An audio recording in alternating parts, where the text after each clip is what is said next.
has a story, and sometimes you can change the story when upgrading and renovating, just as Arren Williams did with this home for his clients. For me, any good interior really has to have a good story that helps it kind of come to life. So that was really the effort for us here. We're in a home that's suburban. It didn't have much character to begin with. It was very dated. So the result was it needed to have that kind of through line of a story to make it really work, to give it some soul. This space, to me, is English eccentric.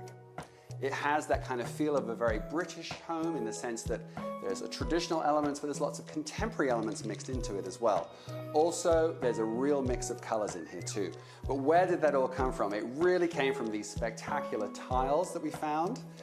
A mix, you can see here, of different kind of painted floral motifs, paired up with a very plain ground as well that looks very handmade. Actually, it's machine made, which makes it more affordable. And it really was the tile itself that was the key to the whole space.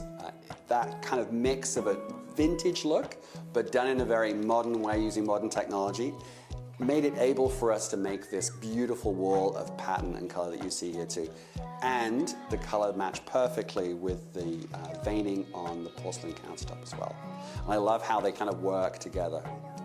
Cabinetry, shaker style, simple, classic, two tones, which I always love because it gives that, amps up that personality for you. But the big thing we did here, because we loved the tiles so much, was really removed all of the uppers to create that moment for these tiles. So no uppers, very controversial still, panicky for a client, for sure. But what you have to do is, you have to understand is you can't just take away storage, you have to find clever and creative ways of adding it in. So the cabinetry goes full height to the ceiling where we have those banks of cabinetry. We did a triple kind of pantry unit right behind me here, which replaced a glass break front, which wasn't doing anything in here at all. And we actually added extra storage in the island. We made it much larger, and also kind of a buffet unit on the side as well that added extra storage. And it really, there's more storage in here now than there was before. And it feels a lot more open as well.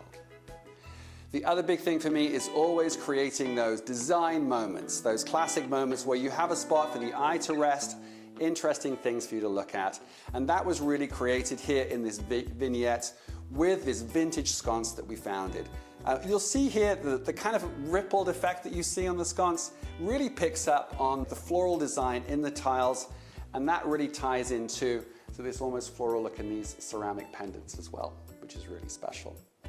Artwork, another key feature. Every kitchen these days has to have artwork. So we found this really lovely artwork, an oil piece, Western Provinces, a landscape, windswept, beautiful, to hang over our spectacular espresso machine there. So really that's how the space came together. That kitchen is gorgeous. Arren Williams joins us now in studio. Very well done. Thank you. So, British eccentric.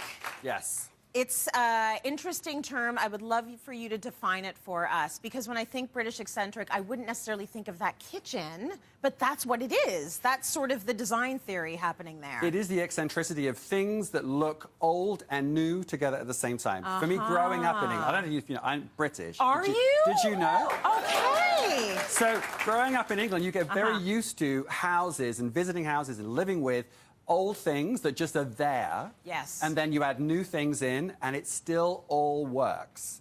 So that's what the look we were trying to go with this house was mixing those two things together. Yeah. They're very well traveled, the couple that owns the house. They love going to the UK. So that was really our inspiration, was getting that color and that look and that mix of new and old together at the same time. Well, it was brilliantly done. Thank you. Did it. That's Thanks. so nice. Okay, so let's talk a little bit about how that's working in this space that you've created. So let's here. talk about British eccentric first. The look really comes from romanticism, which is a big push now back into design, both contemporary and traditional interiors. You're seeing it.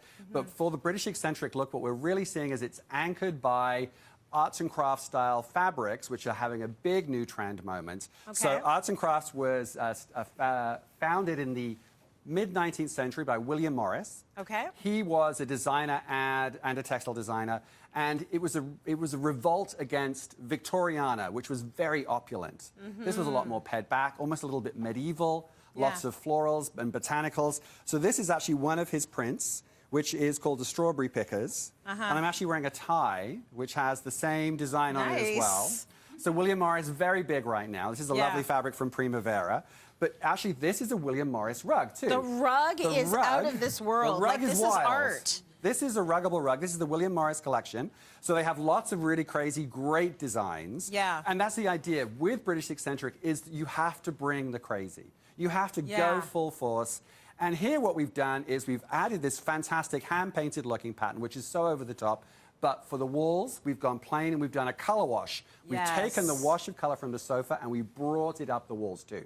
Yeah, and which calms the whole space down. It does. Like everything works so brilliantly together, and this was very intentional. It was intentional, but you could, if you really want to be smart and have some fun, you could amp it up, and you could have wallpaper here too. You could. But it works from a scale perspective is really the rule. So a wide open scale pattern on the floor, a tighter, more closed pattern on the walls. That's how it would work. That's how it works. Exactly. Okay, talk to me about the furniture in the space and how it works with this theory. Contrast in everything that you're looking at here. So the sofa, a great IKEA sofa that feels traditional, but in an updated way, super plush and very comfortable. Good color. Good color.